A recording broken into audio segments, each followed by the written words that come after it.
tausiah daripada Tengku Afdal Muhammad Afdal Syahrul, yang insyaallah menjadi perbekalan kepada kita bahwa di antara nasihat beliau adalah perkataan Sayyidina Ali ketika ditanyakan tentang wasiat, maka ada 3 hal yang harus kita kerjakan.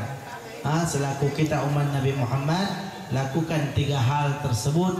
Ini adalah wasiat daripada Sayyidina Ali karamallahu wajhah, menantu daripada Habib dari Nabi Muhammad SAW. Pastinya seorang menantu itu lebih spesial, seorang menantu itu lebih mengetahui masalah keluarganya daripada orang-orang umum. Maka ada wasiat-wasiat khusus yang mungkin diberikan oleh Rasulullah SAW kepada Sayyidina Ali. Di antaranya adalah 3 hal tersebut, yaitu yang pertama cinta kepada Nabi Muhammad SAW, yang kedua cinta kepada keluarga Nabi Muhammad, yang ketiga adalah membaca Al-Quran. Cinta kepada Nabi Muhammad SAW itu butuh sedikit dalil dan pembuktian. Hanti pada kengkun mantai dong cinta. Mentang cewek mentang hanti mentang kengkun mentang. Payah tabuh pulsa, payah tabuh paket, dak ro tahana, payah tajuk. 3 gom yang kadang jak main payah bayi. Itu cinta dunia yang mungkin belum dapat ridha Allah Subhanahu wa taala. Moyo ngampromoh lah untuk mai pahala. Moyo nganek go dalam untuk mai dalam tapu pi dosa. Tetapi butuh pengorbanan. Kadang payah tapleh tengut. Moyo payah tapu jaga dempu. Itu pengorbanan sedikit daripada cinta dunia. Pengorbanan sedikit daripada cinta dunia. Masa untuk mendapatkan cinta Rasulullah, orang yang paling mulia, orang yang paling dikasihi oleh Allah Subhanahu wa taala, duk wait aki mentang main-main HP pengah bercinta, kena dong cinta Nabi, jadi cinta Nabi. Cuma berlabelkan KTP Islam tidak cukup, hadirin hadirat. Butuh pengorbanan, butuh di saat orang lain melihat, oh ini adalah umat Nabi Muhammad. Ketika orang melihat akhlak anak kita, inilah yang dicontohkan oleh Nabi Muhammad. Di saat dilihat putri kita, remaji kita, muslimat kita, dilihat bagaimana auratnya tertutup, akhlaknya luar biasa, pandangannya terjaga, kata-katanya luar biasa. Dilihat, itulah akhlak Nabi Muhammad yang dicontoh oleh Sayyidah Fatimah Az-Zahra. Makanya kita di dalam kehidupan harus ada seorang qudwah, seorang tokoh yang harus kita panutan. Menjadi panutan kita bagaimana cara makannya, bagaimana akhlaknya, bagaimana pakaiannya, sehingga kita termotivasi. Baik sampai anak tanya watai Cristiano Ronaldo ipu botak, anak tanya mazhabah kampung botak. Kejut gara-gara Cristiano Ronaldo ipu botak. Cintanya seperti itu. Tetapi Rasulullah makan pakai tangan kanan, Rasulullah gak makan sambil berdiri. Anak-anak tanya JBI taraplium kan taramadam pi taraplium JBI. Taraplium kadang ada sunnah-sunnah yang diajarkan oleh Nabi, tetapi anak kita lebih dominan kepada orang-orang yang mungkin tidak pernah bersujud kepada Allah Subhanahu wa taala. Artis Korea kadang anak darah tanya, Iblau baje model lagi yo kemang gede nyaman tanpa gampung belum. Kenapa? Karena fans, idola, kepingin seperti yang diidolakan. Tetapi waktu Sayyidah Fatimah mengatakan, bahkan di saat beliau wafat, melihat orang-orang yang dibawakan jenazahnya dilihat seperti itu, beliau gelisah. Waktu gepompong hana gepuduk tandu, misalnya hana getuk seorang jenazah, urung projek kompon hana gepuduk tandu, gepud ujung menang. Sehingga gelisah Sayyidah Fatimah, masa lu motel lu meninggal itu urung mandung ke elu. Susah, bahkan beliau ketika ingin meninggal dunia masih susah dilihat oleh orang-orang laki-laki, dilihat sama orang-orang yang mata-matanya mata keranjang, sehingga Ummi Salamah, sehingga ada seorang dari orang Habasyah, orang Afrika, menjadi pelayannya Sayyidah Aisyah, pernah melihat di kampungnya dibuat sebuah tandu. untuk seorang jenazah. Maka dibilang, dikasih tahu kepada Sayyidah Fatimah untuk bahwa nanti ketika Sayyidah Fatimah meninggal dunia ataupun orang-orang solehah, tubuhnya tidak akan dilihat oleh laki-laki manapun. Tidak akan dilihat oleh bukan orang mahram, terjaga. Kenapa? Itu pikiran Rasul. Pikirannya Sayyidah Fatimah Zahra bukan mencari-cari alasan untuk menampakkan keindahan bagi orang-orang yang bukan mahramnya.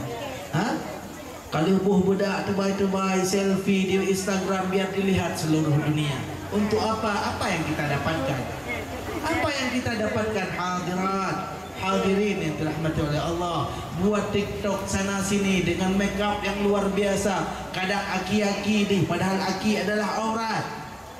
Tengok tutup jilbab, aki hana tutup, sama saja.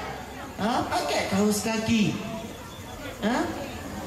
Aurat-aurat itu muka kita, keindahan yang diberikan oleh Allah, letakkan kepada tempat yang semestinya untuk para suami-suami yang insya Allah menjadi suami yang soleh.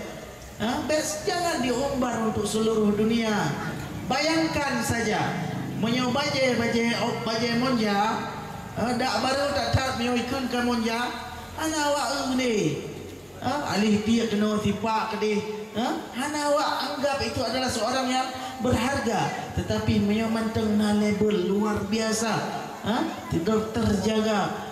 Mahal orang tidak mempermasalahkan, kualitas yang penting.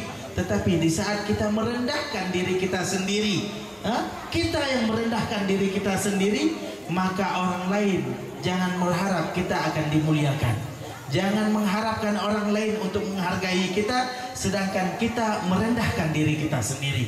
Maka bagus-bagus di dalam memakai media sosial sehingga tidak menjadi dosa jariah, sehingga foto-foto yang disalahgunakan oleh orang lain untuk badan kita, untuk muka kita, disalahgunakan oleh orang-orang yang tidak bertanggung jawab, orang-orang yang jauh daripada pandangan ridha Allah Subhanahu wa taala, padahal kita duduk di rumah sedangkan dosa kita terus bertambah. Maka jaga Nabi Muhammad sallallahu alaihi wasallam.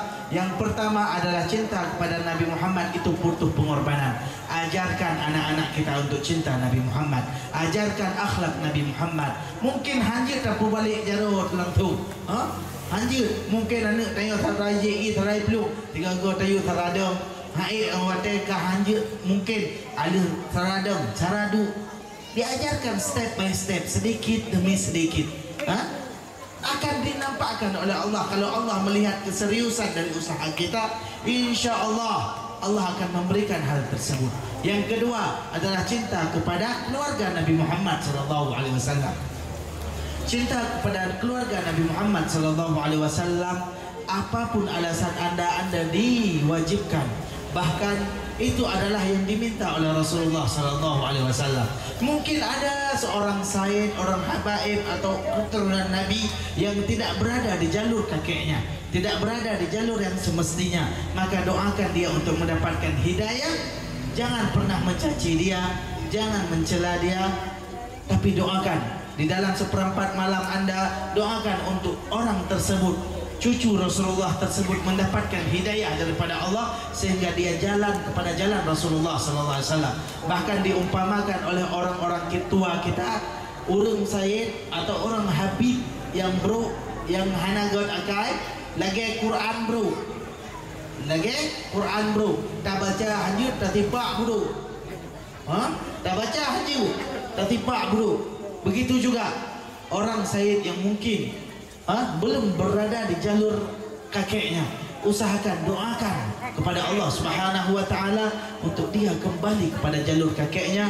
Insya-Allah menjadi wasilah kita untuk mendapatkan syafaat, untuk membuat Rasulullah sallallahu alaihi wasallam tersenyum gara-gara doa kita didengar oleh Allah, menjadikan cucu tersebut yang jauh daripada Allah kembali kepada Allah, merupakan wasilah kita mendapatkan pahala di sisi Allah Subhanahu wa taala. Yang ketiga adalah membaca Al-Quran.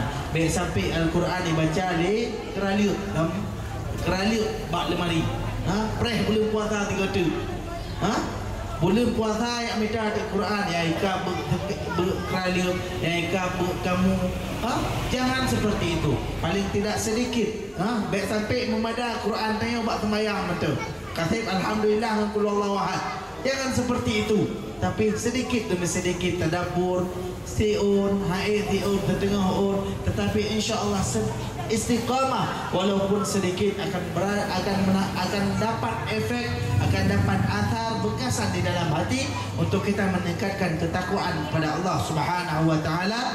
Insyaallah dipandang ridha kita semua, insyaallah diberikan kesehatan kepada kita semua, insyaallah istiqamah di dalam maulid, di dalam mengagungkan Nabi Muhammad sallallahu alaihi wasallam. Insyaallah kita memohon kepada Allah Subhanahu wa taala dengan berkat keagungan Nabi Muhammad sallallahu alaihi wasallam, dengan berkat keagungan baginda Rasulullah sallallahu alaihi wasallam, dengan berkat orang-orang yang berkumpul karena Rasulullah sallallahu alaihi wasallam. Ya Allah, ampunkan segala dosa-dosa kami, dosa orang tua kami, dosa orang-orang yang hadir di dalam majelis kami, dosa-dosa orang-orang yang berada di sekitar kami, dosa-dosa orang yang mengenal kami dan yang tidak mengenal kami. Ya Allah, ampunilah dosa-dosa mereka. Ya Allah, angkat derajat mereka. Ya Allah, ya Allah, kumpulkan kami bersama Nabi Muhammad sallallahu alaihi wasallam. Ya Allah, izinkan kami menziarahi makam Nabi Muhammad sallallahu alaihi wasallam. Ya Allah, tulis nama kami ya Allah untuk bisa berada di bawah panji Nabi Muhammad sallallahu alaihi wasallam. Ya Allah, berikan taufik dan hidayah kepada kami untuk senantiasa berbuat taat, beribadah kepada Engkau ya Allah, untuk menggapai keridhaan-Mu ya Allah, untuk menggapai kecintaan kepada Nabi Muhammad sallallahu alaihi wasallam.